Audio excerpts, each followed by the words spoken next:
Hola, bienvenidos a todos.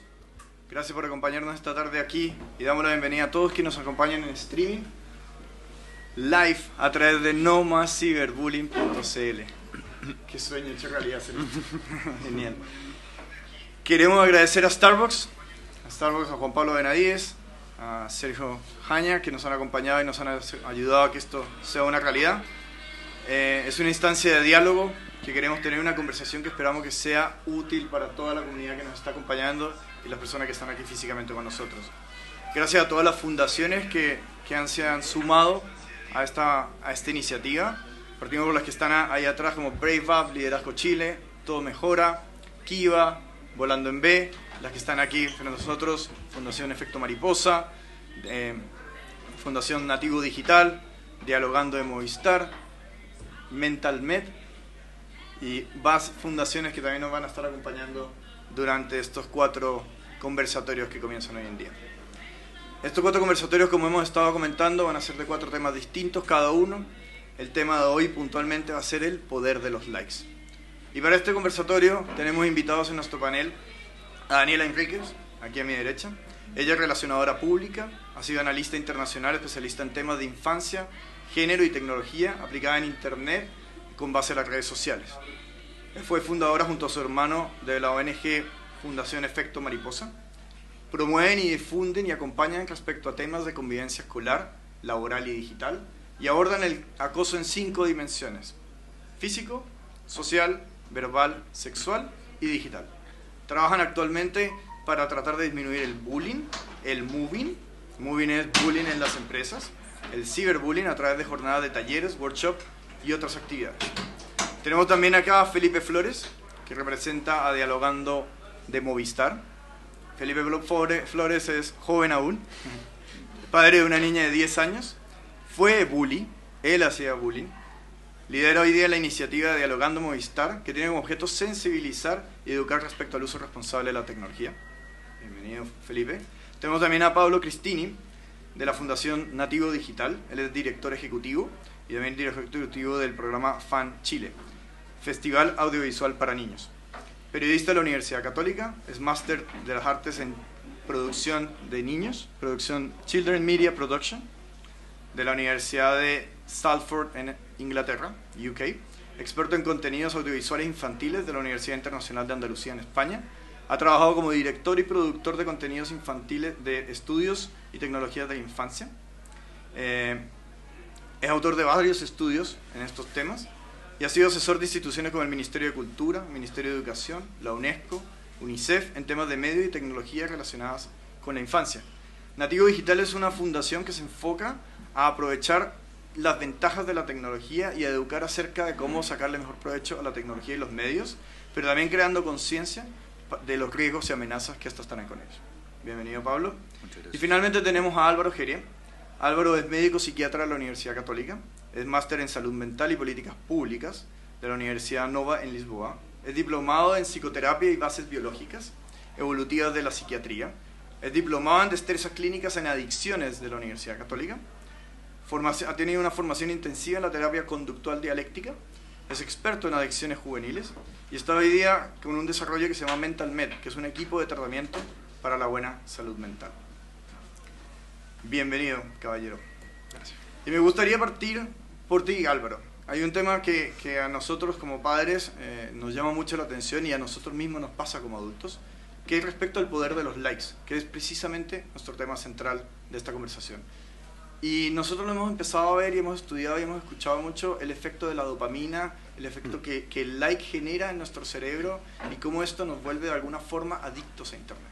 Entonces sí, nos gustaría mucho escuchar de ti la experiencia, los conocimientos que tienes y lo que nos puedas comentar de este tema. Muchas gracias, Emanuel, y gracias a todos por este espacio. Y quisiera partir primero que todo felicitándolos y agradeciendo a ustedes que han logrado en el fondo transformar el dolor en una oportunidad de contribuir a que la salud mental en nuestro país mejore, ¿ah? En Chile tenemos muchos desafíos pendientes respecto a la salud mental. Yo creo que hay mucho por avanzar y donde efectivamente el futuro está en nuestros jóvenes, ¿eh? Ahí es donde tenemos que probablemente invertir mayor energía y ser capaces ustedes de transformar la experiencia que han vivido en una oportunidad de generar este espacio y lo que Dios quiere que venga para adelante. Realmente es algo digno de admiración y que les agradecemos, yo creo que todos los que estamos aquí y los que están en las casas también. Del tema que plantea, que vamos a conversar hoy día desde las distintas miradas desde las que nos aproximamos a este fenómeno, yo creo que es súper importante entender que efectivamente la forma de vincularnos hoy día con la tecnología efectivamente está activando partes de nuestro cerebro que no necesariamente son las que uno quisiera. Quizá ahí, súper corto, pero el cerebro, la biología de nuestro cerebro está diseñada para lo que el ser humano vivía en el Paleolítico, varios miles de años antes. Está diseñada, por ejemplo, para que no seamos tan capaces de distinguir si lo que está ahí al frente es una pantalla o si es una ventana y estamos viendo la realidad. Está diseñada, por ejemplo, también para que el refuerzo de algo que nos gusta o que nos da placer genere ciertas señales y ciertas descargas en nuestro cerebro. Esas señales se encienden, por ejemplo, con el abrazo de un ser querido, con una canción que nos gusta, y también se encienden cuando uno consume una droga, por ejemplo. Hay mucho, por ejemplo, hoy día que sabemos del efecto que tienen la marihuana, el alcohol y drogas más complejas como la cocaína o las drogas sintéticas, que ninguna de ellas es inocua. Es verdad que son sustancias en las que lamentablemente hay mucha validación social, pero quizá un primer mensaje, sobre todo para la gente en la casa: el consumo de droga es perjudicial para la salud mental, es malo porque hace daño, y hace un daño que es mucho, mucho peor, sobre todo en jóvenes de menos de 21 años. No es verdad que la marihuana en particular sea inocua. Ahora, ¿por qué? ¿Qué hacen? Generan señales de descarga, y ahí es donde efectivamente la dopamina es el neurotransmisor más importante en este sentido. Así como cuando me tomo un trago de un buen café, se genera una sensación de placer y bienestar y hay cierta recompensa, sabemos que ahí en el cerebro lo que pasa es que se genera una respuesta y se descarga una cantidad importante de dopamina. Ahora, si consumo una droga, también pasa eso. Y el problema es que cuando consumo una droga, eso que ocurre es cientos de veces más potente que lo que ocurre si me tomo una taza de buen café. Por lo tanto, el problema que tenemos con las drogas en general es ese, que el refuerzo a consumir es mucho más fuerte que el refuerzo que uno puede tratar de lograr para que la persona deje de consumir y reemplace esa actividad, drogarse, con una actividad sana como hacer deporte o tener vínculos más saludables con la familia. Por eso el tratamiento de las adicciones, que es un poco el área donde hoy día estamos trabajando con este equipo interdisciplinario, es un tratamiento que debe ser integral. Debe ser un tratamiento que enfoque no solo qué remedio te puedo dar, y efectivamente los medicamentos tienen un rol, sino también tiene que ser efectivamente un tratamiento en que hayan distintos aspectos y que trabajemos con el rol de esta persona en su familia, en la sociedad, en la comunidad completa al final. Ahora, el tema de los likes es bien novedoso, y probablemente la investigación que hay es de los últimos años. Piensen ustedes, y en esto yo creo que aquí todos los que estamos sentados en esta mesa nos acordamos perfectamente de cómo era el mundo sin WhatsApp o sin internet, de hecho. Yo me acuerdo perfecto de ser chico y ir al trabajo con mi papá, porque era la novedad de poder entrar a un computador y poder usar, qué sé yo, internet. Nosotros claramente estamos enfrentados a un mundo hoy día que es distinto. Y algo que comentábamos justo antes de partir, y no es que la tecnología per se sea algo negativo. Yo creo que en eso hay harto consenso entre los expertos. O sea, la tecnología es una herramienta que ha logrado cambiar el mundo, que ha logrado el acceso a la información, la democratización de muchos procesos sociales, ha logrado construir una nueva, bueno, ahí vamos a hablar más adelante probablemente, pero una nueva ciudadanía, una nueva forma de vincularme con los gobiernos, de vincularme con los otros, de vincularme también a distancia. Yo creo que el tema del fenómeno de la globalización, eso es muy interesante. Pero también tiene muchas trampas. Y probablemente una de las que más complejidades encierra es que efectivamente un joven, o un joven en edad escolar o un joven mayor, hoy día sabemos que en general el grueso del uso de las tecnologías está entre los 18 y los 24 años. Ahora, probablemente porque esa es una generación en que les tocó muy de cerca el tema de la revolución digital, y yo estoy convencido que, porque quizás no tenemos todos los datos de los jóvenes en edad escolar, y por lo tanto desde los 12 años en adelante, que ya sabemos que hay un acceso a estas tecnologías con bastante facilidad.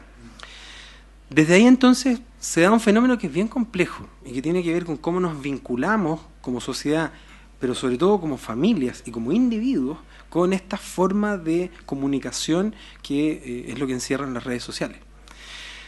Efectivamente ahí también hay otro efecto que yo creo que es algo que también se ha estudiado harto. En las redes sociales yo posteo mis highlights, posteo el momento feliz, la imagen del plato increíble de comida que me comí, la puesta de sol maravillosa.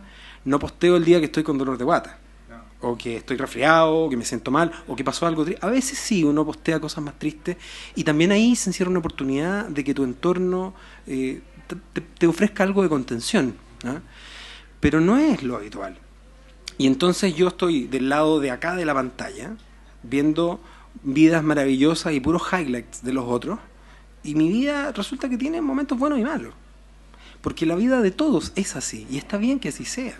Es parte de la realidad en la que estamos, que hay momentos buenos y hay momentos malos. Ahora, el problema es que esa comparación puede ser fruto y puede ser la fuente de sensaciones de angustia, de sensaciones de sentirse desplazado, e incluso puede ser el origen del desarrollo de algunas patologías de salud mental. Entonces, ahí es donde está un poco el refuerzo que producen los likes. Los likes efectivamente producen una descarga de dopamina, que hoy día hay estudios bastante bien hechos que demuestran que son en el cerebro prácticamente iguales a lo que nosotros vemos en adicciones a sustancias químicas. O sea, se activan todas esas áreas de recompensa y se activan de una manera además que es bastante tramposa. Si yo me tomo esta taza con buen café, resulta que se acaba el café. Y si yo quiero otro café, me la pienso, tiene algunas consecuencias el café, a veces me pongo un poco más tembloroso, me la pienso un poco. Si me como un plato de muy buena comida, bueno, también eso llega a un término. El like, en cambio, puede ser infinito.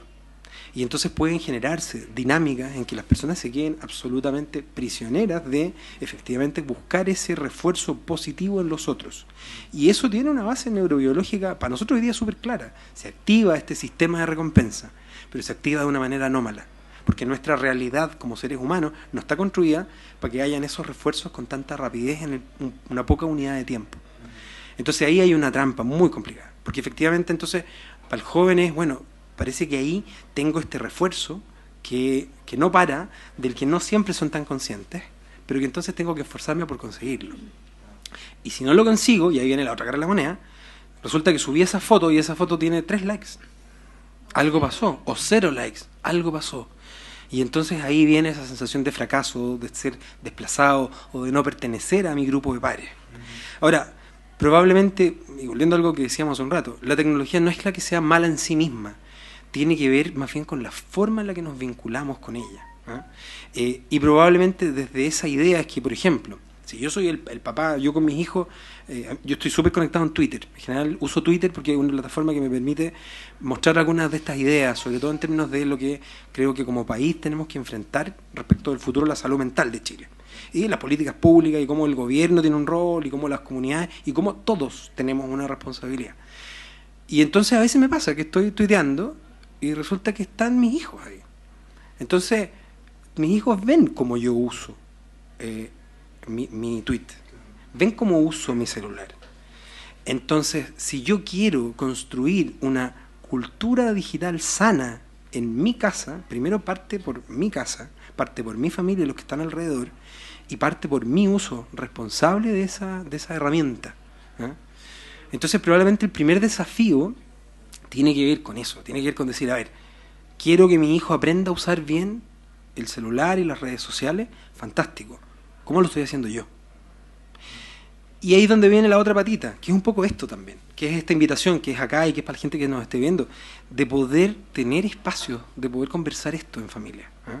Que esto no sea algo que se dé por descontado. Resulta que, bueno, tengo el celular en el bolsillo, lo voy a usar. Pero tampoco, ¿cómo es ese uso? ¿Eh? ¿Qué es lo que voy a hacer? ¿Eh? Porque efectivamente el ejemplo, la construcción de una identidad, y vamos a hablar yo creo que después de eso, hoy día es con esta tecnología.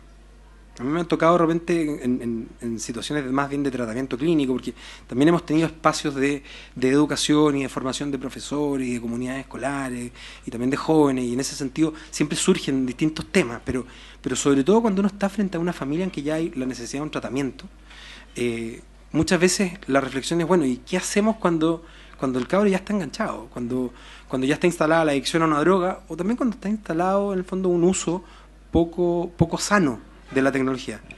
Y ahí es donde probablemente el primer paso es esto, es poder sentarse y conversarlo. Y eso nos va llevando a lo mismo que estabas conversando. Al final esta adicción, esta necesidad de dopamina, de esta adicción a los likes, nos va generando la necesidad de crear una identidad, de crear una persona en las redes sociales, de empezar a mostrar una cierta identidad que de pronto no soy yo y que estoy queriendo proyectar en otros. En ese sentido, me encantaría, Dani, si tú nos puedes contar un poco acerca de lo que ha sido tu experiencia conversando con jóvenes, con respecto a esta creación de esta identidad, con respecto a consejos que tú has dado en los talleres que tú nos has comentado cuando te conocimos, del efecto de la huella digital. Hay muchos jóvenes que no tienen ni idea, que piensan que por compartir una foto o por generar una foto para generar likes, generé los likes, listo, gané mi dosis de dopamina y se acabó. Pero esa huella queda. Sí, bueno, cuando Álvaro se refería justamente a esto del sistema de recompensa, en definitiva es que sentimos placer cuando comemos un trozo de chocolate, ¿cierto? Es lo mismo lo que sentimos todos cuando tenemos un like, y más aún cuando los jóvenes están buscando esa identidad, cuando están buscando la aprobación de otros, cuando quieren encajar. Y dentro de eso, bueno, los estudios, por lo menos el que yo me he basado, justamente uno que fue en la UCLA, donde yo justamente estudié, que hicieron ahí un estudio de jóvenes entre los 13 y los 18 años y analizaron y hicieron el mapeo cerebral. Y les mostraron una plataforma similar a Instagram, donde ellos iban analizando, digamos, las imágenes de qué sucedía en el cerebro, si ponían un like en una foto de ellos, si ellos ponían likes en una fotografía, y qué sucedía si no pasaba nada, si no había ningún like. Y al final se descubrieron muchas cosas, pero lo que me llamaba la atención de cuando no habían likes, borraban la imagen. Decían, ¿qué sucedió? ¿Qué fue? Y empezaban a cuestionarse. Después empezaba a suceder, otra de las conclusiones era que cuando habían likes en una imagen, ellos decían, en esta imagen muchas personas hubo likes. Eran más propensos a decir, ok, si todos pusieron me gusta, yo tengo que hacerlo también, sin siquiera cuestionarse si a ellos realmente les gustaba la imagen. Entonces era un proceso automático, y ahí hago el enlace y reafirmo en que justamente ya es un proceso automático y tiene ciertas nociones de adicción. Ahora, desafortunadamente muchos chicos suben mucha información, pero no se recuerdan de que esa información queda en algún lugar. Y ese lugar, por mucho que tú lo elimines tu cuenta de cualquier plataforma digital, entiéndase Facebook, Instagram, YouTube, queda. No queda a la vista de nosotros, pero sí queda a la vista de las compañías, y dicho por ellos, porque ellos hacen todo esto un negocio, hacen un perfilamiento de las personas. De hecho, con los mismos likes a nosotros nos van calificando y nos van conociendo. Por ejemplo, con 5 likes nos conocen como si fueran un vecino nuestro. Con 50 likes nos conocen como si fuera un familiar relativamente cercano. Con 100 likes ya nos conocen como nuestros padres, las compañías. Y es de esa forma también que nos van a nosotros, y les llegan, yo creo, a muchos de nosotros mails que nunca sabemos por qué nos llegan a nosotros, pero es porque nosotros conversamos con respecto a ciertos temas. Ahí rastrean el GPS por ejemplo, si tú vas a un mall y empieza a llegarte publicidad de zapatos, o si tú toda una semana hablaste sobre viajes, lo más probable es que en Instagram a ti te llegue publicidad respecto a esto. Entonces, es más allá de los likes, es más allá de tener un perfil, es más allá de tener seguidores, de lograr ser influencer. Pero lo más sorprendente de todo, que justamente fue una columna que colaboramos con Dialogando, es que ahora los niños no quieren ser médicos, no quieren ser abogados, ahora quieren ser youtubers, quieren ser influencers, ¿no? Y ahí yo a varios le encuentro realmente, no sé si la razón, pero también es un buen negocio. Hay plataformas digitales donde tú te grabas jugando, en vivo, y te pagan $5 por cada suscriptor. ¿Cómo tú le dices a un niño que ganar $5 por algo que además disfrutan es malo. Yo me pregunto, o sea, no tengo hijos, pero sí veo a muchos papás muy urgidos de cómo le digo a mi hijo que no. Entonces, además del efecto de la dopamina, estamos poniendo un incentivo monetario a tener likes, a tener suscriptores. Entonces, es mayor esfuerzo. Entonces, es más complejo desconectar de eso. Están creando una identidad digital. Si me atacan y me destruyen mi identidad digital, es complejo de manejar por un chico que está dependiendo. O sea, yo creo que más allá, y también te quería, y lo pongo en la conversación al final, nosotros como adultos de pronto tenemos herramientas para defendernos distinto y saber que nuestra identidad no es la identidad digital, sino que es lo que creamos en nuestra interacción. Pero hasta qué nivel estas generaciones que han nacido de una forma más nativamente en el mundo digital, no tienen esa distinción y en verdad ellos su identidad es esa. claro, bueno, ahí es cuando yo les digo a los papás, y en realidad no tan solo a los papás, porque hay muchas veces que los papás no están presentes. Sea de porque están con mucho trabajo o porque los chicos los cría otro familiar, que están los cuidadores también. Pero más que nada es la comunidad en general, sea el colegio, primo, un adulto, que pueda guiar el uso de eso, de ir regulando. Por ejemplo, aquí una recomendación, hay una plataforma que se llama Screen Time, donde yo puedo regular las horas en que cuántas horas está mi hijo o el niño a cargo mío, cuántas horas está en internet y qué manera cuántas horas le corresponde a la edad que tiene. ¿Puedes ¿Ok? deletrearlo? Sí, SCREETIME,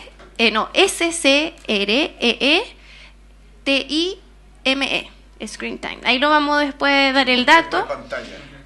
va a quedar grabado, ahí Hay le otra vamos a dar que la se llama información. Moment, que la tengo Moment, yo. sí. Y Claro. hay otra que se llama Moment, que la tengo yo, y es impresionante darte cuenta que uno está 4 o 5 horas. Ayer tuve como 5 horas con 40 minutos con la pantalla encendida. Bueno, Entonces uno se da cuenta, sí, es como sutil porque uno lo levanta un minuto, después lo guarda, pero después te das cuenta al final del día que estuviste 5 horas mirando una pantalla. los niños están entre 6 y 9 horas. O sea, los jóvenes en edad escolar. Entonces, 6 fíjate, a 9 El horas. promedio laboral de una persona que trabaja son 8 Son horas. 8 horas. Los niños pasan más tiempo que lo que pasa con una persona común y corriente que está viéndonos como nosotros trabajando. Ellos pasan más tiempo que nosotros trabajando viendo una pantalla.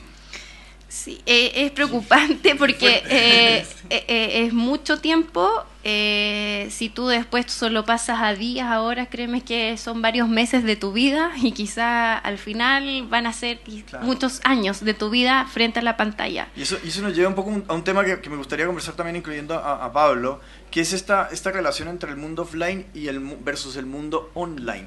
Nosotros tenemos una vida online, que claramente es esta que creamos en las redes sociales, pero también tenemos esta vida offline, que es la que nosotros como adultos creamos. ¿Cómo es esta diferencia en los jóvenes que ustedes han estado trabajando, con los que ustedes interactúan en el día a día? A ver, la verdad es que no es muy diferente de lo que nos pasa a nosotros. La verdad es que la tecnología permite, por un lado, un acceso ilimitado a contenidos, a información que te permiten de alguna forma conocer el mundo. Es lo que en algún momento se definió como los agentes de socialización o los agentes de culturización. En una época los primeros fueron los padres, luego vino la escuela, hace un tiempo fueron los medios de comunicación, se habló de la televisión. Hoy día es esto, tú accedes a conocer el mundo, entender el entorno, las dudas de los niños se resuelven cuando empiezan a tener la curiosidad sexual, probablemente confían más en Google que en el padre. Entonces, lo que tenemos es que hoy día la tecnología se presenta como un espacio donde puedes acceder a saber. Es la nueva gran biblioteca o la gran librería del planeta. Pero lo que te genera también este espacio es que cuando ingresas a este espacio virtual, de alguna manera defines una especie de avatar, una especie de identidad digital. Tú decides cómo eres en este espacio y tienes ciertas libertades, así como otras restricciones. Por ejemplo, puedes definir si, como decías tú, si posteas solo las imágenes bonitas, si las retocas y te haces ver más bonito o más bonita.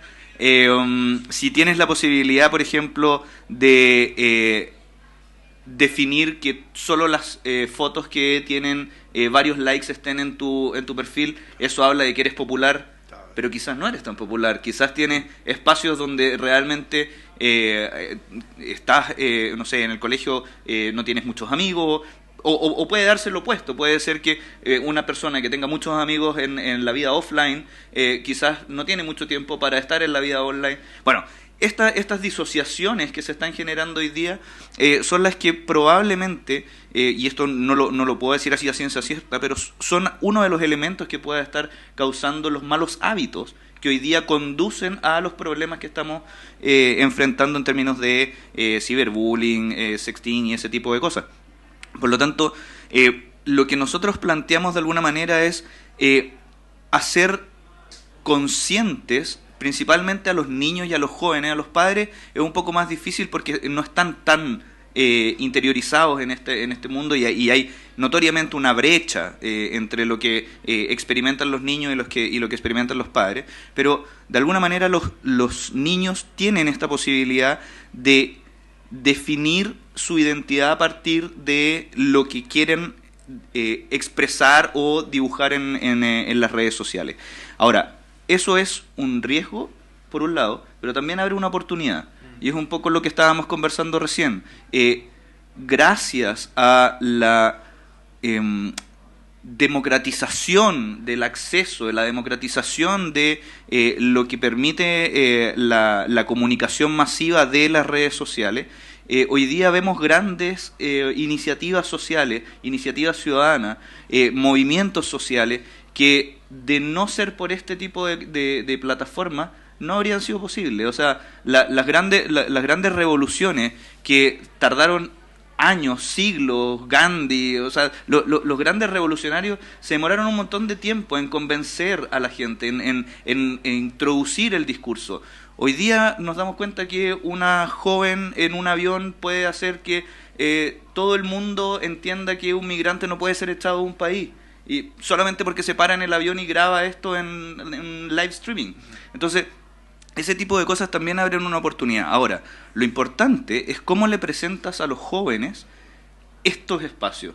Si tú les dices, ojo, este espacio es riesgoso, este espacio es negativo, este espacio es peligroso, es poco probable que el joven, solo porque tú le estás diciendo eso, se aleje.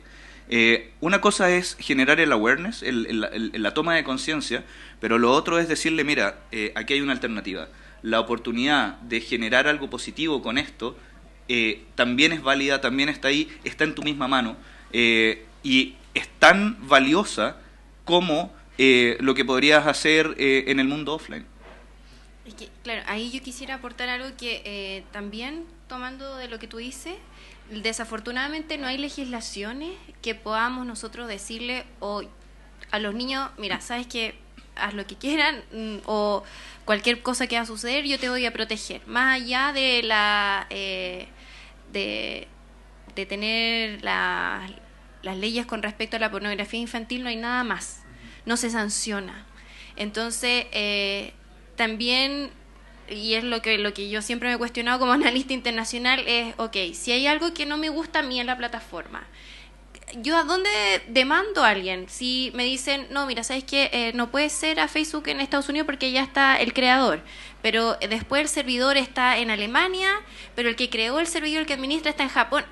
Y ahí es donde tú te quedas, donde está la responsabilidad de las compañías, de estas mismas plataformas, de estos mismos espacios que provocaron la primavera árabe, que provocaron un montón de situaciones complejas en niños.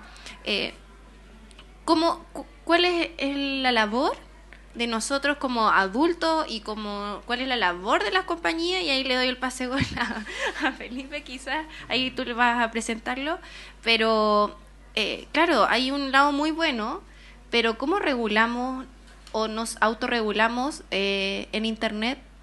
Porque Internet en un origen era la democratización de la información, y fue Internet justamente una plataforma para crear y conectar a la gente en la guerra. O sea, fue una conexión. El origen fue algo militar. Y se nos escapó de las manos porque no estamos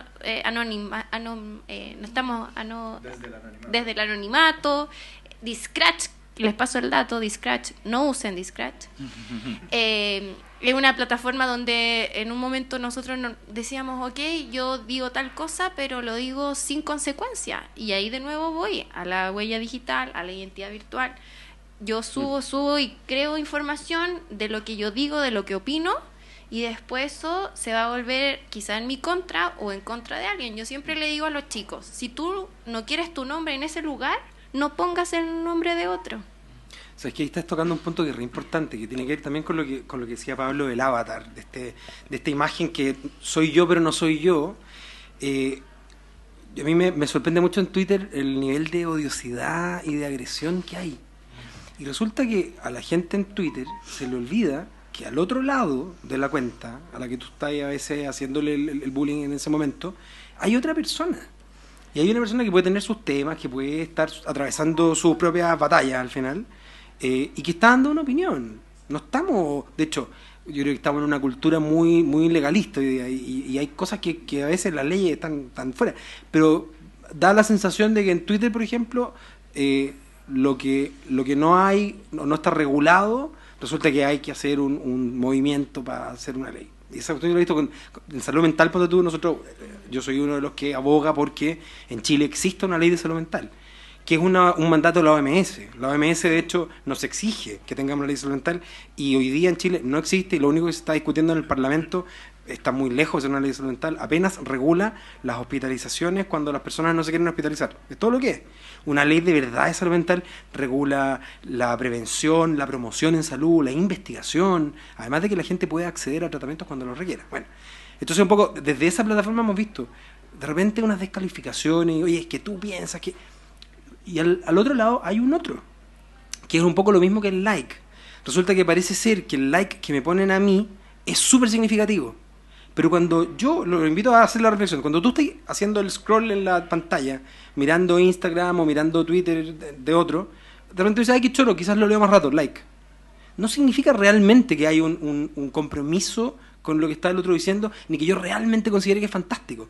Sin embargo, la experiencia de ese otro, y ahí vuelvo a mi patita neurobiológica, el sesgo psiquiatra, pero porque en ese cerebro se prenden porciones que tienen que ver con esa recompensa.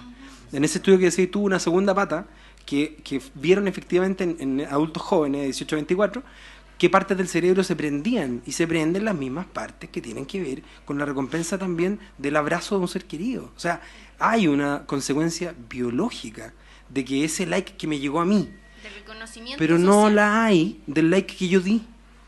Entonces, ahí es donde también hay un cuento de, pensando en esta democratización, finalmente que son relaciones uno a uno, pero son relaciones uno a uno bien tramposas, ¿no? Donde efectivamente no somos tan simétricos, no somos todos tan iguales. Y además hay algunos más iguales que otros, hay algunos que son muy famosos, que tienen muchos seguidores y que pueden ser influencers, como creo que les dicen. No, yo ahí estoy medio update, pero... No, pero es que a mí lo que me causa curiosidad es que, por ejemplo, hay plataformas donde se pueden, por ejemplo, los forobardos. Los forobardos es cuando se regula en los foros de gamers los insultos. Y cuando identifican un usuario de que ha hecho muchos insultos en los foros y trata mal a otros jugadores, lo bloquean y lo expulsan de la plataforma. ¿Por qué no pasa eso en Instagram? ¿Por qué eso no pasa en Twitter? Ahora, los que dicen la libertad de expresión me van a matar, literal, porque dicen, ¿dónde está la discusión de que yo puedo decir lo que se me da la gana? Entonces ahí hay una discusión. Pero hay un tema también de valores fuerte, porque claramente bajo este discurso de libertad de expresión estamos pasándonos por encima que mi libertad termina donde parte la del otro. Entonces, por este discurso de libertad de expresión, que está bien, o sea, todos deberíamos tener libertad de decir lo que sintamos, pero con la responsabilidad del cuidado. Y tú, Álvaro, estabas diciendo un tema que es súper clave. Para mí es muy fácil poner likes en Twitter, pero el efecto que tiene el que lo recibe es exponencialmente distinto a lo que yo genero. Entonces lo mismo pasa cuando estoy haciendo bullying, no estoy molestando. Puede que, y me ha pasado a mí en el Twitter, que con cosas que nos han pasado con Katy, cosas que hemos posteado de nuestro proceso con Katy, nos han dicho de todo. Y hay personas que lo dicen desde la desde la ingenuidad o inocencia de es mi pensamiento, lo quiero escribir porque quiero compartir lo que estoy pensando, pum, lo comparto, pero no se dan cuenta de cómo ese pensamiento afecta a la otra persona. Y cómo a veces, y me ha pasado con varios comentarios que han sido un poquito complejos para nosotros, agresivos hacia nosotros, yo les he respondido con una actitud más cariñosa, les envío un abrazo, respeto tu opinión y con abrazo, y logro que el segundo comentario sea, discúlpame, yo en verdad estaba compartiendo tu dolor, pero compartí simplemente lo que estaba pensando que te iba a aportar. Entonces también hay un tema del que está escribiendo, a veces lo escribe desde la ingenuidad de no saber la emocionalidad que va a generar en el otro, del impulso de compartirlo, porque este es el minuto en que lo puedo hacer, pero no tienen ni idea de cómo eso afecta al otro. Y acuérdate, porque lo que está detrás, además, así como nuestro cerebro no está tan capacitado para distinguir que lo que veo en el televisor no es una imagen real, nuestro cerebro está diseñado para que seamos seres gregarios, para tribus. Nosotros estamos hechos para vivir en tribu y vivir en comunidad. Y en una comunidad además donde somos interdependientes y donde mi relación con el otro es sumamente significativa y transforma mi realidad al final. Si mi tribu resulta que no es tan eficiente en recoger comida, en el Paleolítico, bueno, te acabaste y se acabó tu tribu. Y resulta que la otra, que era mucho más hábil para poder organizarse y recolectar y todo, finalmente tenía una supervivencia mayor. Ahora, esa relación del punto de vista neurobiológico no ha cambiado.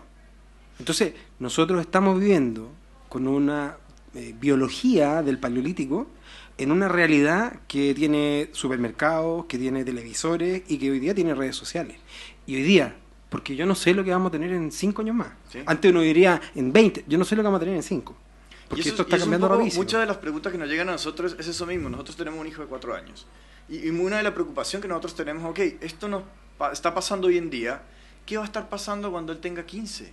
¿Cuál va a ser esa brecha que yo de pronto no voy a ser capaz de entender porque ni siquiera tengo una cuenta de Snapchat?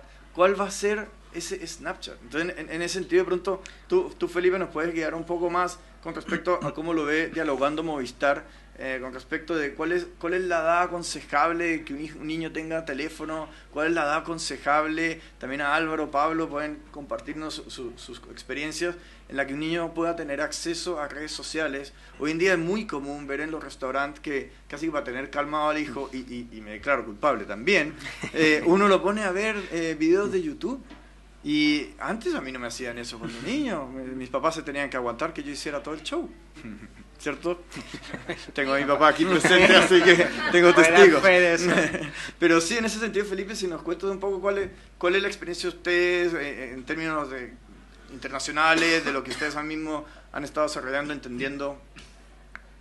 Mira, a mí me gustaría plantearlo desde un ejemplo, más allá de poder llegar a tener un parámetro, porque actualmente todas estas plataformas tienen un límite, y son 14 años. En teoría, nadie menor de 14 años debiera tener redes sociales. Eso dice la teoría. Yo cuando era chico, para ir al colegio, yo vivía relativamente cerca del colegio. Y mis padres me llevaban al colegio. Me llevaban literalmente en un principio de la mano al colegio.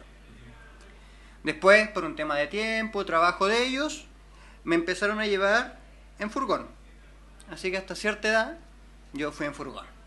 Después en adelante llegó el día en donde yo me sentí muy grande porque me pasaron las llaves de la casa.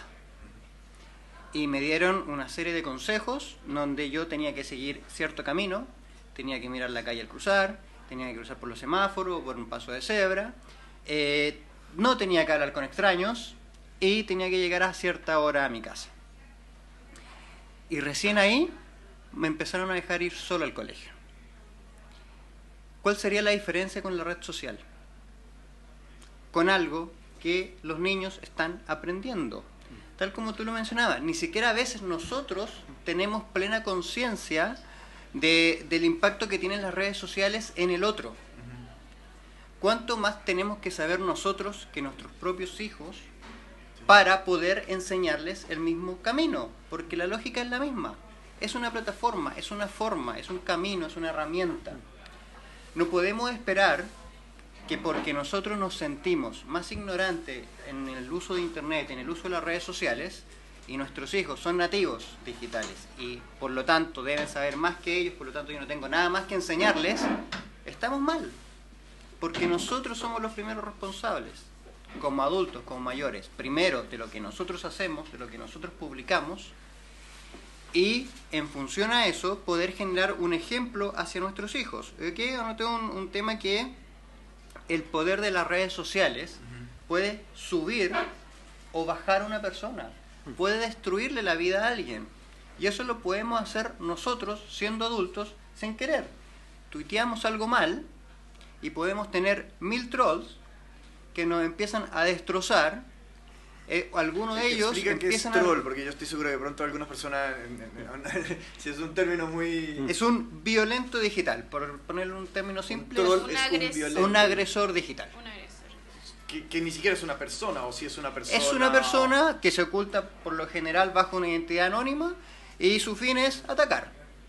Pero también están los bots automáticos de trolls, que eso ahí voy a complementar, que son máquinas Learn Machine que identifican ciertos temas que, por ejemplo, yo soy feminista y empiezo a postear muchos temas con respecto al feminismo y vienen estos bots, estas máquinas, que son troll automáticos y empiezan a insultarme, feminazi y cualquier cosa. Ahora, Y diseñado son por alguien. Ahí hubo diseñado por hubo alguien que que se dice llamar hacker activista o machitroll también le llaman. Tiene varios nombres, pero son máquinas hechas por personas con una ética bastante en el límite, porque muchas veces también los informáticos se traspasan en eso, pero lo digo porque también de repente he hecho charlas con respecto a ética a alumnos de pregrado de informática. Entonces, ahí como complementando los trolls, existen muchos trolls. Y ahí se podrían clasificar perfectamente, un poco lo que mencionabas tú, Álvaro. ¿Quiénes somos nosotros en este mundo digital? Yo me atrevería a decir que hay dos grandes grupos. El que tiene el humano por sobre la ideología y el que tiene la ideología por sobre la persona. Porque muchas veces, como lo mencionaba, no vemos que hay otra persona que siente, que piensa al otro lado de la red social. Y vemos lo que yo creo por sobre el valor que pueda tener lo que tú creas. Lamentablemente, creo yo, que en este momento la ideología está ganando por sobre la persona. Y el tema es cómo damos la vuelta a que sea el valor del otro por sobre lo que yo puedo creer que esté correcto. Hay un consejo, sería, cada vez que hagas un Twitter y cada vez que escribes, respira profundo y sé consciente que al otro lado hay una persona. Y sé consciente que lo que tú publiques, perdiste el control. Sí, una vez publicado ya está. Da lo mismo que hasta los Twitter los puedes borrar, pero da lo mismo, ya está. Ya está, y perfectamente alguien le sacó un screenshot que lo publicó en su otra red, no lo publicaste tú, lo eliminaste y ese screenshot siguió. Y ese A los screenshot políticos les encanta eso, Screenshot de es hecho, un sí. imprimir pantalla. Eso, es una foto automática. se viralizó y esa viralización se convirtió en un ataque. Hay un caso de una persona que iba a viajar a África, que lo conversamos un poco al principio con Emanuel. Y esta antes de subir al avión, después les cuento un poco el contexto de por qué lo publicó, no voy a indicar tampoco para que nadie la busque. Escribió: voy a África, espero no contagiarme de SIDA. Es una broma, soy blanca. Eso escribió en Twitter. Puso su celular en modo avión, se desconectó, llegó y tenía, lo primero que son un par de mensajes de amigos de ella que le decían: lamento lo que te está pasando, por favor llámame urgente, dime cómo te ayudo. Y ella no entendía. Empezó a revisar ya todos los mensajes y ella tenía solo 170 seguidores. Uno de esos seguidores tenía 150.000 seguidores. Pero uno de esos, obviamente, la empezó a atacar y la empezó a tratar de racista. Y fue un ataque constante y continuo de toda la gente que sacó screenshot de esa publicación y la empezó a viralizar. Entre el 20 de diciembre que ocurrió y el 31 de diciembre, más de 1.200.000 personas había visto ese tweet y la había atacado, incluyendo la empresa en donde ella trabajaba. Y fue tanto, lo que un poco mencionabas tú, el poder de la red, de la masa, de solicitar algo. Fue tanto que la empresa dijo, lamentamos tener una persona así en nuestro lugar, esa persona va a tener la castigo correspondiente. Y perdió su empleo a causa de ese tuit. Después obviamente explicó ella y el contexto era totalmente distinto. Lo escribió mal. No dijo lo que quería decir. No era una persona racista, no era el Ku Klux Klan, no era nazi, nada de eso. Simplemente no se expresó bien en una red social, en un tweet, y en un par de horas su vida quedó totalmente destruida. Es que eso nos lleva a la huella digital, que es fuertísimo, y ya te dejo, Pablo, también unirte, pero es cada vez que nosotros enviamos un mail, y yo creo que a nosotros también nos pasa, a veces cuando nos llega un mail lo leemos con la emocionalidad que nosotros tenemos en el momento que leímos el mail, que no es la misma del que lo envió. De hecho, yo también ya estoy aprendiendo en muchos WhatsApps, cuando estás queriendo decir algo que pronto está en el borde, es mejor mandar un mensaje de voz, para que la emocionalidad de tu voz llegue a la otra persona y no lo malinterprete. Pero hay muchas veces en que uno publica un Twitter y como es leído por la emocionalidad de quien lo lea. El público es súper diverso y las emociones que puede tener ese público es muy diverso. Y queda para siempre. Es huella. Pablo. Quería quizás voy a dar un salto un poco en la conversación, porque como a partir de lo que hemos escuchado, probablemente los dos temas fundamentales pasan por el concepto de empatía en la red, que tiene que ver con esto que ustedes están diciendo, en el momento en que tú recibes este like o este dislike respecto de lo que estás haciendo.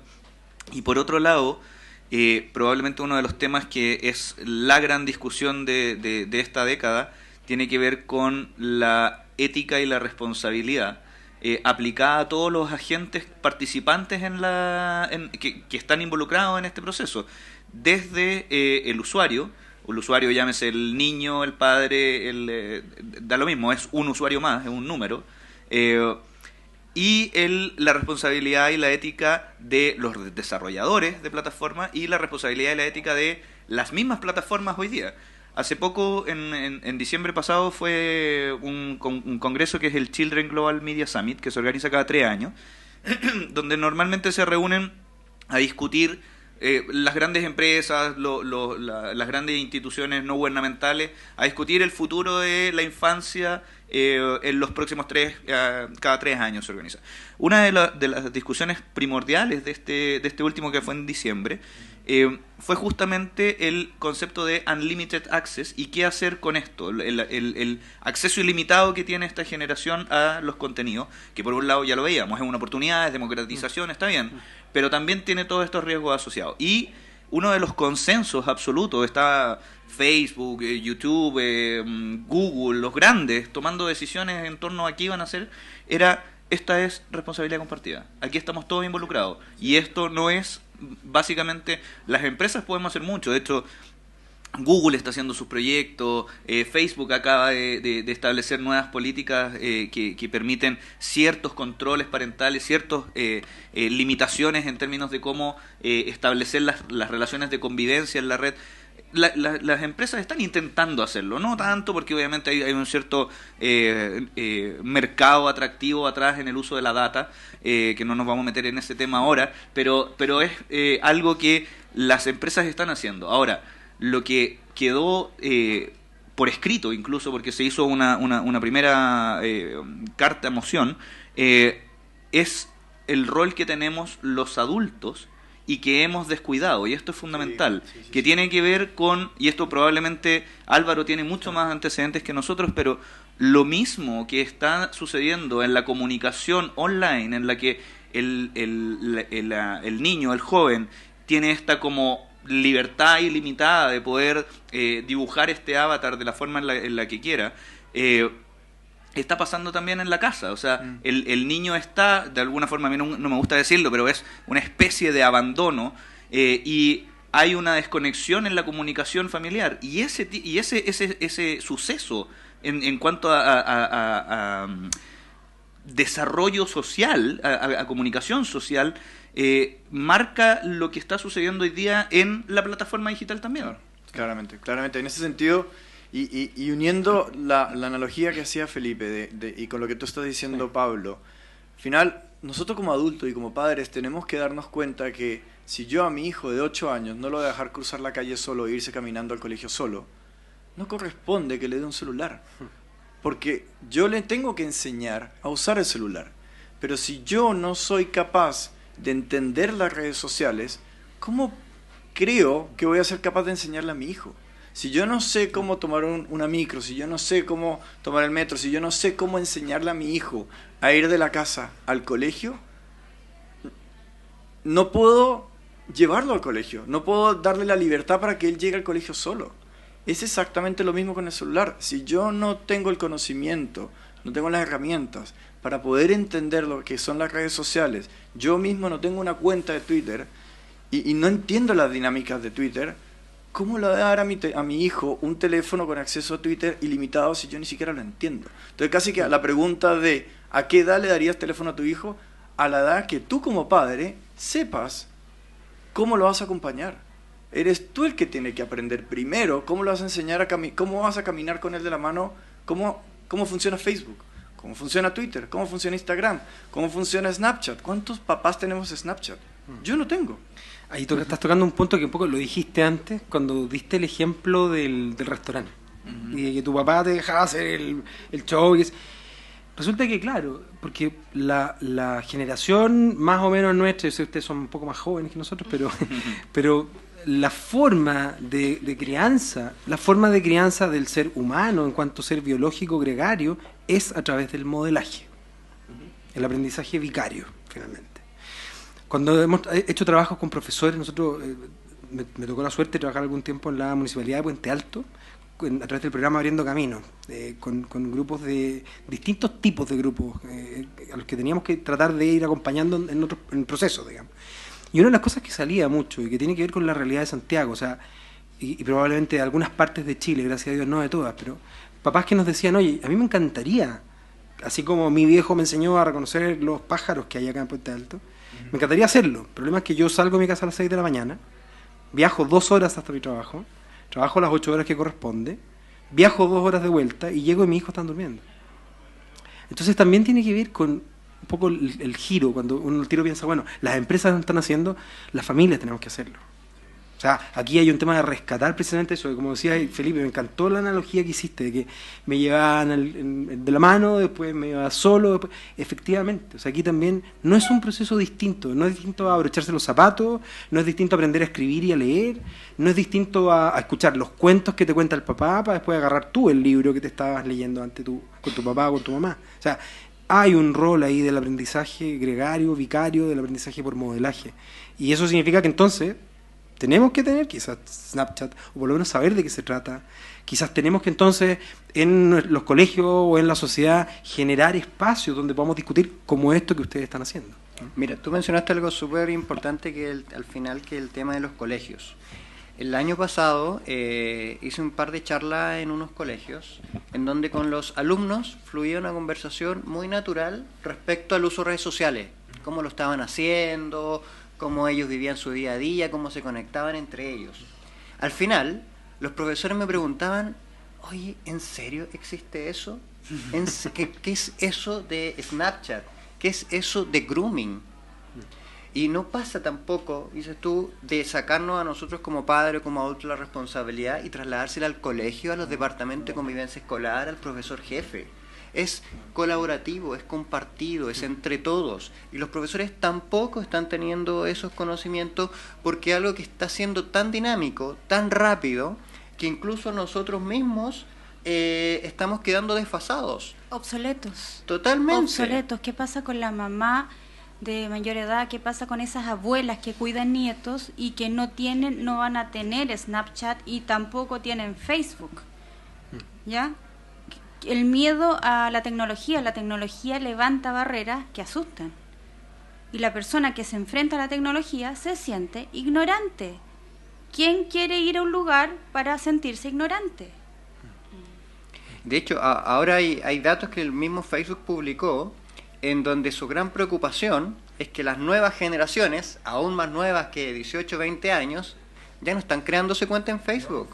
Es absolutamente... Está obsoleto, Ya. Facebook está quedando obsoleto. Si lo tomemos en dimensiones de país, es el país más grande, pero aún así está quedando fuera de lo que es la tendencia. Es que esa es mi duda. ¿Qué pasa con esas personas que están a cargo de menores y que no tienen ese acceso, que no lo van a tener, que la tecnología les levantó una pared tan grande que tampoco se quieren acercar porque les duele o quizás se sienten incómodos de tener que decirle al nieto, toma, ponme o escríbele un mensaje?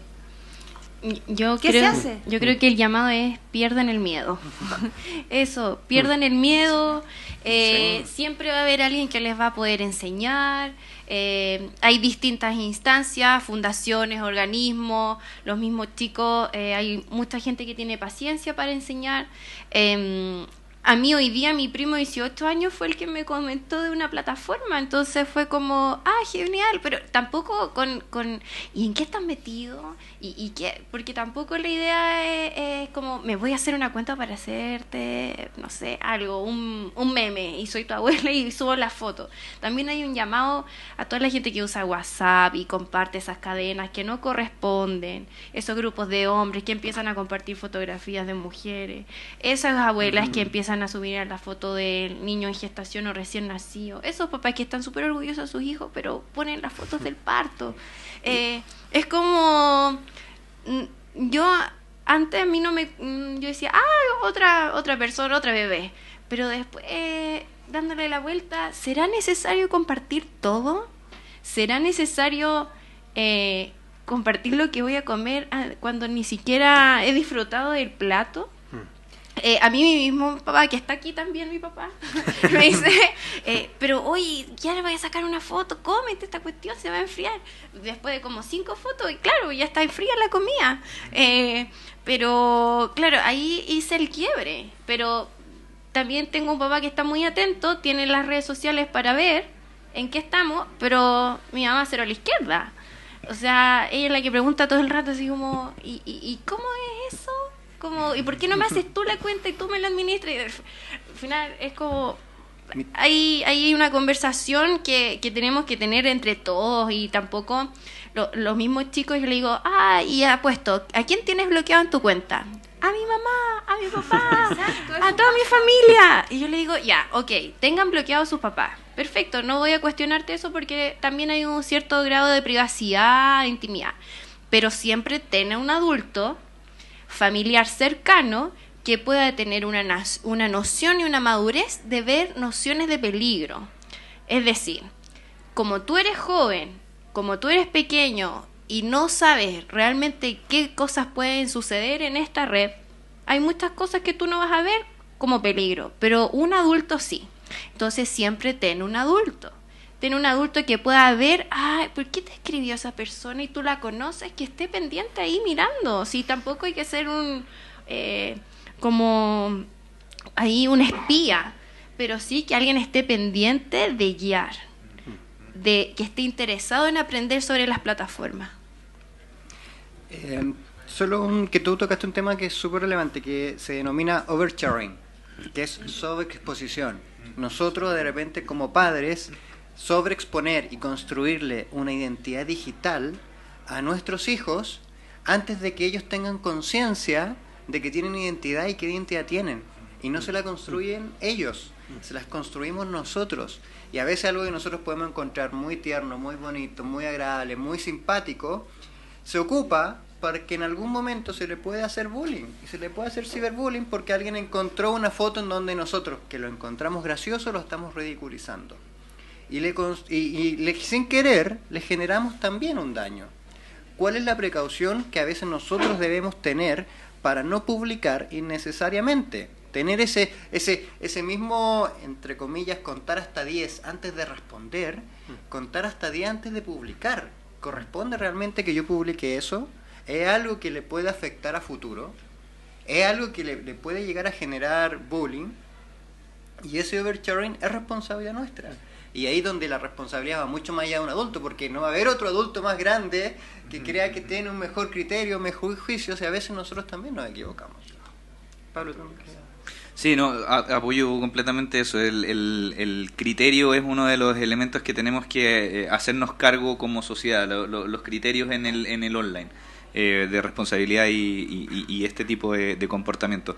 Pero quería hacer un alcance que es bien interesante, y es que hay una especie de gratificación hoy día de parte de los padres, y esto se transponen un poco los roles, cuando es el hijo el que cumple el rol de guía, en el caso de, no, mi hijo es el que me instala las aplicaciones. O sea, él me baja las aplicaciones, me instala los juegos, ¿cachai? O esos papás que no, le puse las claves y se las sacó todas como en una, y es como, chuta, ya, bacán, pues, pero ¿qué estáis haciendo con eso? ¿Cachai? Y el otro día escuchaba un tipo en una de estas textos que decía, hay ejercicios con eso. Si vaya a tratar de trabajar desde el punto de vista de el control parental, que hoy día nosotros estamos promoviendo otro concepto que se llama la guía parental, porque ya el control parental está obsoleto, una de las cosas que decía era como, bueno, pon que la clave de internet, por ejemplo, sea una ecuación, y que el cabro chico cuando resuelva la ecuación va a poner la clave de internet, ¿cachai? O sea, son ejercicios que podía hacer, ¿cachai? No estoy diciendo que vayan a cambiar el mundo, pero en verdad estoy tratando de decirles, ¿sabéis qué? Mira, yo sé lo que estáis haciendo, ¿cachai? Yo cacho que estáis metiéndote acá, veo más o menos dónde andáis, no entiendo todo. Y te podéis mostrar un poco como menos empoderado que si estuvierais haciendo una clase de matemática o historia de Chile, ¿cachai? Pero tenías herramientas para saber dónde están, saber lo que están haciendo, y ese rol no lo puedes abandonar, no debes cederlo. Y rescatando algo que hablábamos al principio, que es que porque al otro lado hay un otro, porque finalmente, y pensando en lo que preguntáis tú, ¿qué hago con el que no se mete en esto? Bueno, el que no se mete en esto también enseña con el ejemplo cómo se relaciona, por ejemplo, la abuelita con la señora del negocio de la esquina. Y esa relación también es un paradigma de relación, es un ejemplo que modela. Entonces, no necesariamente creo que... O sea, hay gente que no teniendo por qué manejar aplicaciones ni entender nada, también enseña cómo ser más responsable digitalmente.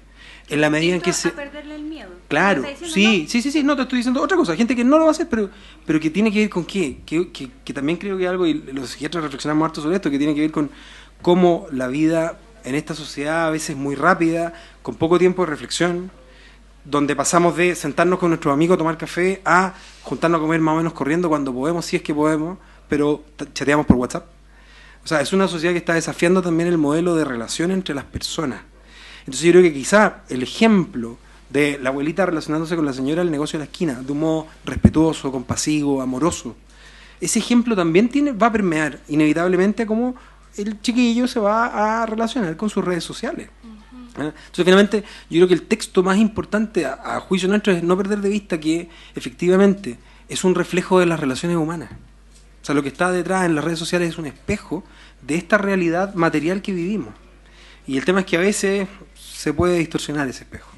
Y es lo que uno tiene que tratar de poder mejorar, conversándolo, combatiéndolo con un ejemplo saludable de relacionarme con el mundo de una manera amorosa. Más sana. Sí, Más sana. en ese sentido, un poco lo que siento en ya para ir concluyendo y cerrando la conversación, es el tema es el poder de los likes.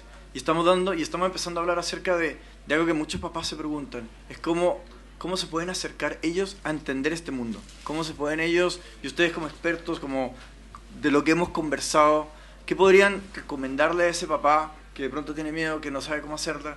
¿Cuál es el primer paso que debería tomar para acercarse a entender ese mundo virtual de nuestros hijos? Lo dejo al que quiera tomarlo. Primero yo creo que, como decía Dani, perder el miedo. El primero, porque muchas veces por el temor a la vergüenza y el reconocer que uno no sabe, no pregunta. El tema es que cuando uno pregunta es cuando recibe las respuestas. Porque ahora, si yo no sé instalar una aplicación, me meto a YouTube, busco un tutorial para instalar y me aparecen todas las casi tantas alternativas como aplicaciones existen. Si pongo si no sé usar Snapchat, pongo en YouTube tutorial para usar Snapchat y me va a aparecer 15 minutos una lista de 1000 videos de cómo poder hacerlo. La respuesta también está acá. Sí, tal como decía Álvaro al principio, el internet móvil o la forma de comunicarse ahora es una herramienta. El tema es que nosotros le podamos dar el uso adecuado. Y efectivamente, alguien que todavía no tiene los conocimientos, es cosa de que los busque. Pablo decía que esta es la nueva enciclopedia del mundo. Y es así. Wikipedia eliminó las enciclopedias de libros, eliminó Encarta, eliminó una serie de... Encarta. Vintage. ¿Cuántos saben que es de formas de acceder al conocimiento? Lo democratizó. Sí. Y el conocimiento para aprender a usar internet también lo tiene internet, pero es cosa de buscarlo. Bueno, yo creo que conversando de todos estos temas, haciendo jornadas de reflexión en las comunidades donde uno se comparte, si tú vas a una iglesia, hablar de este tema, si estás en un colegio, llamar a una fundación, pedirlo a un papá, seguramente hay algún papá que es psicólogo, hablando, o sea, mientras más se hable, menos tabú va a ser, menos prohibido y más normal va a ser conversar respecto a esto. Después de eso, empoderarte con el conocimiento que está a tu alcance. El conocimiento te da poder, tú puedes aprenderlo, leerlo, conversarlo, aprender de personas más pequeñas, de más chicos, más grandes.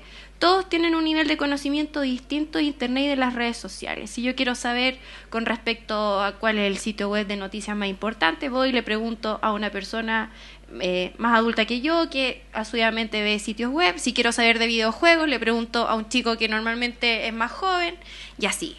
Y por último, con expertos, porque también podemos muchas personas saber, pero tampoco, yo digo siempre pastelero tus pasteles. O sea, si yo puedo saber mucho de tal tema, pero si quiero ver un tema que ya hay un niño que está encerrado y que ve todo el día y está todo el día, ya eso no es para una conversación con el orientador del colegio. Eso es para una conversación ya con un psiquiatra, un psicólogo experto. Entonces, no temer tomar las riendas para la prevención y la precaución. Y estar pendientes, porque el amor de papá, el amor de mamá, el amor de la familia es muy ciego a veces. Sí. Entonces yo dejo, no, es que para qué le voy a quitar el computador, porque si se ve tan feliz que está jugando ahí, para qué no, un conflicto, voy a tener que negociar de nuevo. No creo que sea la forma. Entonces, por ahí, más o menos como esos serían mis tips. Está bien. Y por sobre todo, también a las personas, a los que se ven afectados con esto, pedir ayuda. No es tan terrible. Hay situaciones en que uno dice, chuta ya, ¿qué hago? No, si le pido, mis papás no me van a hacer el escándalo. O si le digo a una amiga me va a dejar de hablar. Porque también uno dice, ¿por dónde?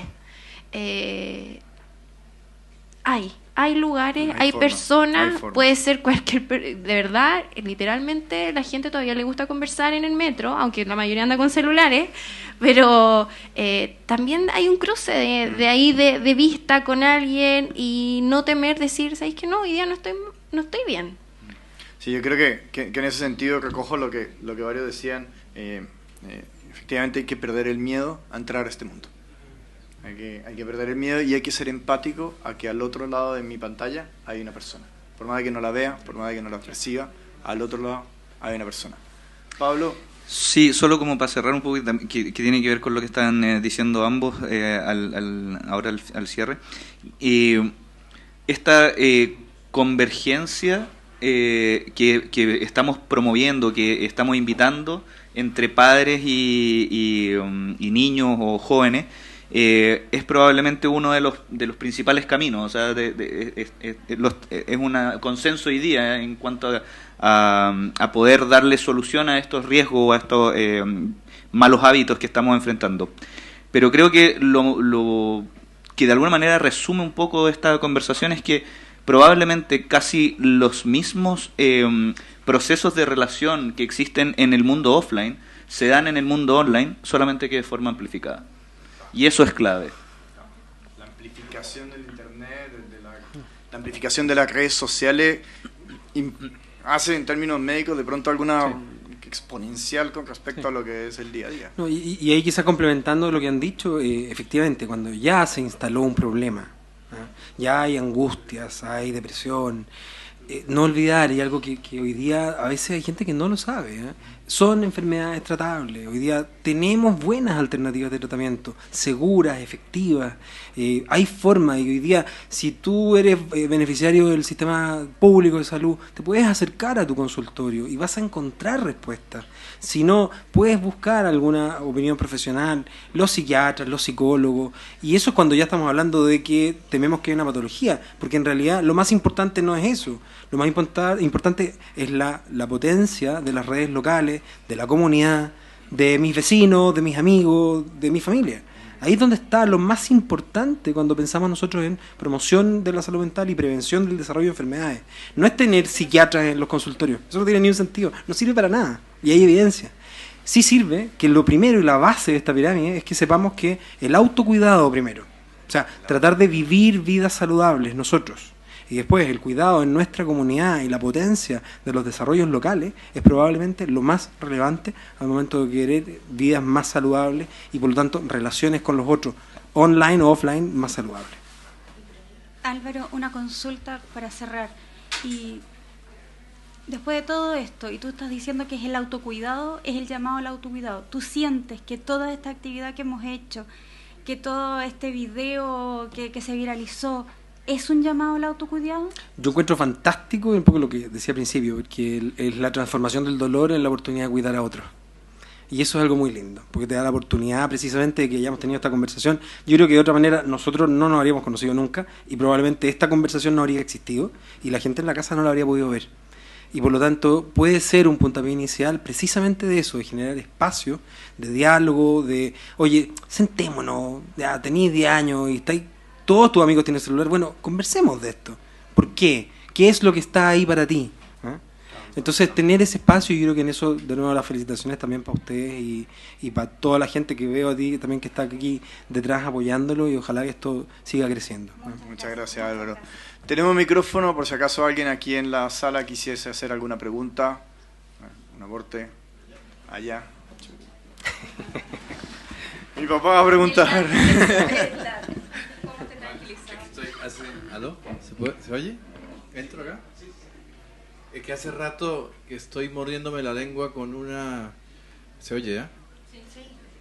Sí. Con una pregunta y una reflexión. ¿Por qué tienen tanto poder los likes? Que es el centro de esta conversación. Y no puedo dejarme sacar la cabeza porque están llenando una ausencia. Los likes están llenando una ausencia de alguien que no está. De alguien que no está ahí cuando ese chico necesita que esté. El Coco Legrand habla de la presencia presente. Y yo creo que la presencia presente es el único antídoto contra este monstruo del ciberbullying. Porque estamos donde no estamos. Esta maravilla de aparato está diseñado, lo usamos para estar con quienes no estamos. Y este chico está buscando ahí lo que no está encontrando en ese momento presente. Cuando no estamos presentes, yo creo que ahí es donde estamos realmente generando el espacio a que pase lo que pase. La clave es estar donde estamos, no donde no estamos. Muchas gracias, papá. De hecho, con esa reflexión me recuerdo de que yo les pregunto a los chicos, ¿por qué están tanto rato en el celular? En las mismas charlas que yo doy, incluso cuando hago clases en la universidad, me dicen, es que me siento solo. Y, ok, ¿y por qué te sientes solo? Es que en realidad en mi casa no hay nadie, en el colegio estamos todos estudiando, mis papás llegan tarde, mis hermanos andan en su onda, y ahí después digo, sí, pues en realidad, ahí es la inmediatez, es la compañía, es la escucha activa, es un psicólogo, un amigo, todo súper rápido y fácil. Y en mi cama, literalmente no me muevo a ningún lado. Y es eso justamente. Y ahí es cuando les digo, bueno, es una compañía no tan cierta, es una soledad disfrazada. Y ahí cuando empezamos a hacer esa reflexión, ¿qué tanta compañía tiene en ese celular y qué tan real puede hacer eso? Como yo les digo, tócame, no soy un holograma, tócame. O hago la apuesta de cuánto rato pueden estar sin el celular, porque les empiezan como a picar las manos y todo. Entonces se los quito de repente y le digo, ¿te falta el aire? ¿De verdad te falta? Y algunos dicen, sí, me falta, pero no me falta el aire, me falta la compañía. Y hay solamente que hay un tema que es complejo. ¿Cuántos de nosotros no hemos estado en un almuerzo, no solos, con más gente, y mirando el celular? Y no se hablan. Entonces, ¿cuál es la ecualización del concepto compañía, de lo que nosotros valoramos como compañía? Porque cuando uno se va a sentar a almorzar con alguien, es alguien que en teoría a uno le agrada, que hay algún tipo de relación de por medio por la cual yo deseo compartir una comida con esa persona, y a pesar de eso uno está mirando el celular y el otro también, y es casi natural. ¿Cuántos de ustedes les ha pasado que se han visto Todas las veces. viendo el celular mientras están comiendo con alguien? Sí, yo creo que ahí es lo que me gusta de este conversatorio al final es la necesidad de estar presentes, la necesidad de, ahora está todo este movimiento de mindfulness, de al final de respirar, y no es algo, el mindfulness no es algo nuevo, no es bonita la palabra, pero al final es meditación, es respirar, es hacer conciencia de que estoy acá, y es súper poderoso cuando empezamos a ser conscientes de nuestra propia respiración. Y a través de eso empezamos a ser conscientes de lo que estamos haciendo. Y al final lo que siento ya como para ir cerrando es el poder de los likes. Tienen poder porque nosotros los hemos dejado tener poder. Porque nosotros nos hemos desconectado de nuestra esencia y hemos estado dependientes de esto. Y yo soy el primero, aquí yo no lo estoy diciendo desde que... a mí me cuesta desconectarme de mi celular. A mí me cuesta estar en una reunión y no estar viendo si llegó un mail importante o si llegó un WhatsApp, o simplemente cuántos likes tiene el Twitter que puse en la mañana. Y soy culpable. Y yo creo que en ese sentido el primer acto que todos tenemos que hacer es reconocer y darnos cuenta de, fíjate que estoy almorzando con mi familia y estoy muerto de ganas de ver el celular. Hagamos conciencia de eso. No es, o sea, no nos estigmatemos, ¿cómo se dice? No es un estigma, no nos marquemos negativo, no somos malas personas por tener eso, no nos estigmaticemos. Me soplaron aquí. Y hagamos, por eso yo me instalé esta aplicación de cuántas horas estoy viendo el celular, porque quiero presionarme a por lo menos, me entiendo que en la 3 semanas estoy viendo mails porque estoy trabajando y ya, es una herramienta. Pero los fines de semana puede ser que esté 1 hora o 2 horas viendo esta pantalla. Fin de semana es para familia. Entonces uno mismo empezar a ponerte límites a través de estas aplicaciones. Yo creo que en ese sentido, bajándolo a datos concretos, yo creo que parte todo por nosotros como adultos. No podemos pedirle absolutamente nada a nuestros hijos que nosotros no seamos capaces de hacer. Aprendemos por ejemplo, y nosotros somos responsables de darle el ejemplo a nuestros hijos.